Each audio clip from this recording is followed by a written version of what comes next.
My hypothesis was correct. These Epiphones are really popular.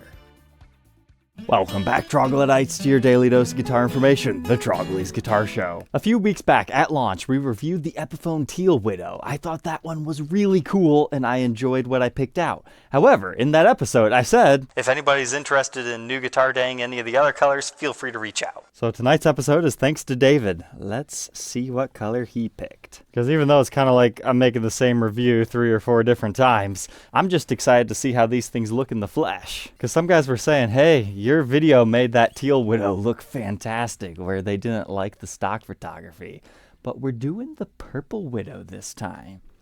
It looks really dark in the camera, but in person it's got that whole neon effect to it. But if you were scared these were going to be too bright and see-through, I don't think you have to worry about that. But if you wanted something just a little bit more subtle than the blue, I think that's who would go for this. In fact, these purples are currently sold out. Now, they're not done discontinued. They will have another batch, but you will have to wait for these to come in at this point. But looking on the back, it seems to be a similar phenomenon as last time, where the wood's a slightly different color. I would say the binding has a bit more blue to it, whereas the body is that more traditional violet, which isn't how Gibson does their Widows, but it's cool. It gives it this whole neon piped effect. And that same phenomenon continues across our neck and with its bindings. But if you happen to have missed the previous episode, a Widow within Gibson Epiphone territory means the binding has a tinted clear coat over top of it to give it this color. It is not actually colored binding itself. You can actually see that on the top of the fretboard. It's the regular color there, but colored on the edge. And in fact, a lot of guitars, when first finished at Gibson, will look like this before they scrape the paint off of the binding and shoot a clear coat over top of it. But starting around 2009 in Gibson land, they decided, you know what? Let's vibe with that and see if people like it. Which at first, these were kind of a niche thing. It was probably a good idea to only make 10 to 30 of each color. However, these have gained popularity recently, and people have been dying for an official Epiphone release. So when this Guitar Center exclusive came out in the orange, purple, red, and teal finishes, I knew they were going to make a lot of money because these are $799 brand new, which is pricey for an Epiphone. This is not inspired by Gibson Custom Shop. It's just got the Epi Pro buckers, nothing fancy with your hardware. And it's the Epiphone Kalamazoo headstock style instead of the Gibson ones. If you wanted to upgrade the electronics and headstock, they do have an IBGC version that's $1,300. Or if you don't care for the colorings, there's also just a regular black and white Epi Custom for the same $800. Or there's another Guitar Center exclusive that has P90 pickups. I might have to pick one of those up to review, as well as a cool white top black back one. So what I was trying to get at there is if you don't understand the whole craze behind the Epiphone Widows and why everyone's so excited for them, you've got your traditional options as well as some other fun ones. Let's talk from the factory at that $799 price point. We do in fact get a gig bag. As far as the foam situation, I would say maybe 1/4 of an inch. But you got that on both sides. It's no hard shell case, but better than nothing. If you're buying in person, make sure Guitar Center doesn't let you leave without it. But if you're looking for a COA or anything, nah, just your regular Epiphone stickers and hang tags. There's also a mysterious yellow one. It has to be an Asian market exclusive because I have not seen any official stores list it for sale outside of a shop in China. But to learn more about David's guitar, let's go ahead and throw it onto the workbench to take an individual look at its parts and specs.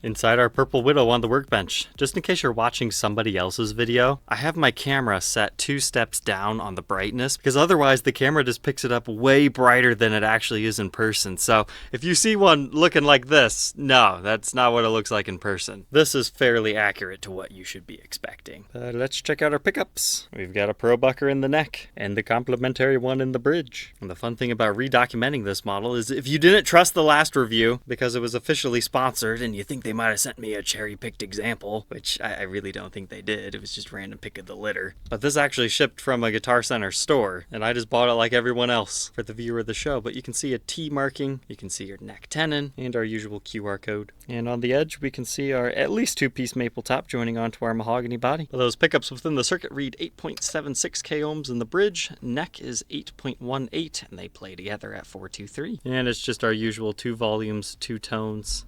These ones are for your neck, these are for your bridge. But now, bridge and tailpiece time. It's your usual Epiphone Locktone series. If you look closely, you can see those little barbs on the inside. That's what secures it. But it's labeled Epiphone on the backside. It's a pretty standard bridge, where they give you a slotted head right there if you want to adjust your action. Or you can opt to use the thumb wheels. And it's a full weight tailpiece, also equipped with the Locktone.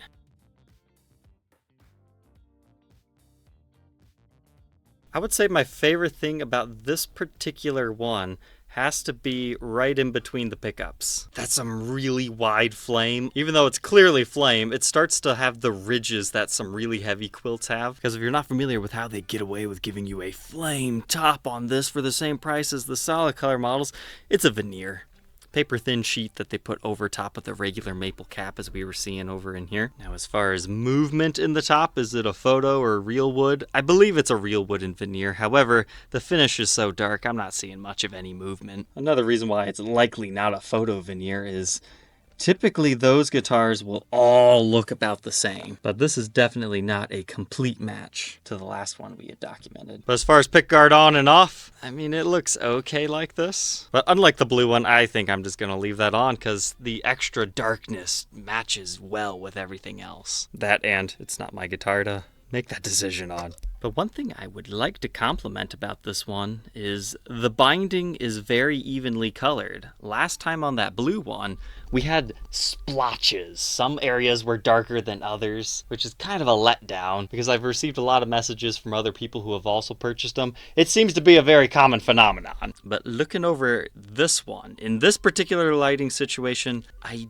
don't see any. It's very clean. However, it might just be that, hey, this is a darker finish. Because right here is always a common area where you see it, and I guess, okay, I do see a little bit of that phenomenon, but again, it's nowhere near as noticeable on this particular hue because of how dark it is.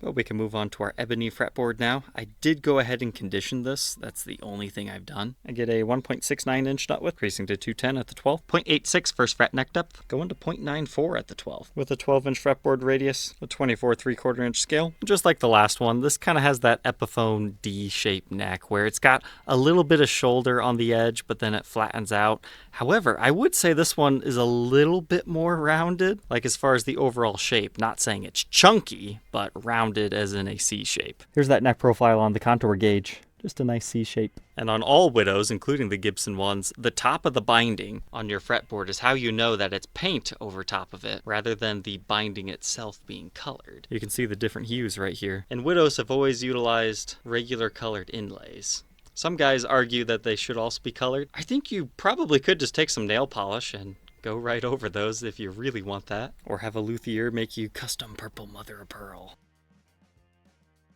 Here's a look at our cool purple headstock. Covers the binding as well as our inlays over here. So I guess I can see why people make the argument that, hey, if you're covering it over here, why not over there? This is what it is. You could go as far as saying, hey, these should also have a maple fretboard. That way we can just color everything over. I would like to see that. As far as our truss rod cover, it just reads Les Paul Custom in white lettering.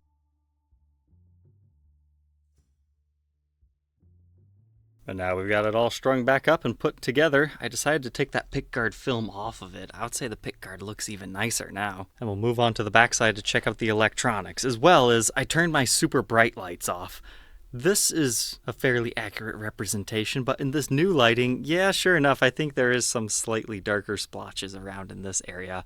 But I would really like to see them redo the Purple Widow and just leave it a mahogany body, carve the top up, because I like this look, that whole lavender with almost pretty much a dark blue binding. Super neon colors, I guess you could say. But we're rocking CTS 500K pots, and even though those pickups are on a quick connect system, they're soldered to the pot itself. Here's a closer look at that situation, the pickup to the connector. Although I'm still not sure if you were to cut these, if you would actually have 4 conductor wiring so you could coil split or not. I mean, from here it looks like it might just be shrink tubed off to have 2, but there might just be 2 wires within the gray wiring. Hard to say for sure without modifying and cutting things. But then your toggle switch looks the same back here. And we have our chrome output jack plate, as well as our Epiphone style strap button in our usual locations.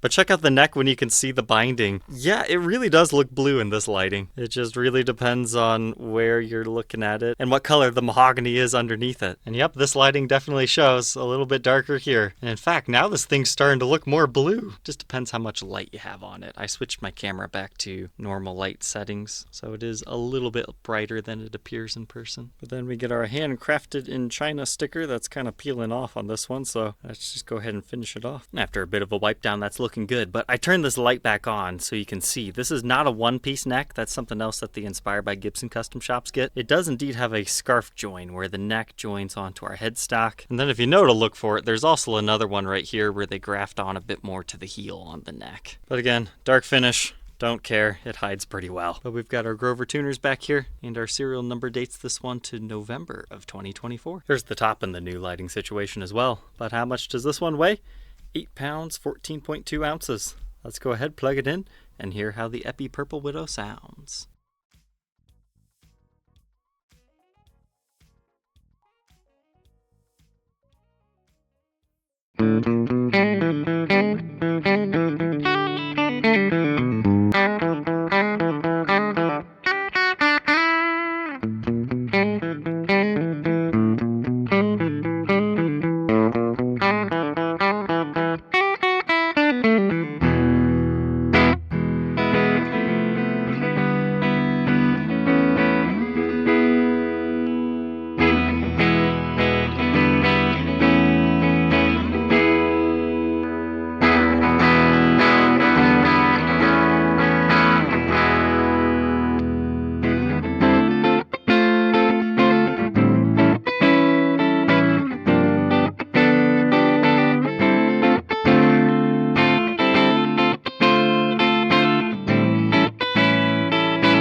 So there we go, the currently sold out Epiphone Purple Widow, the Guitar Center exclusive. What are my final thoughts on this one?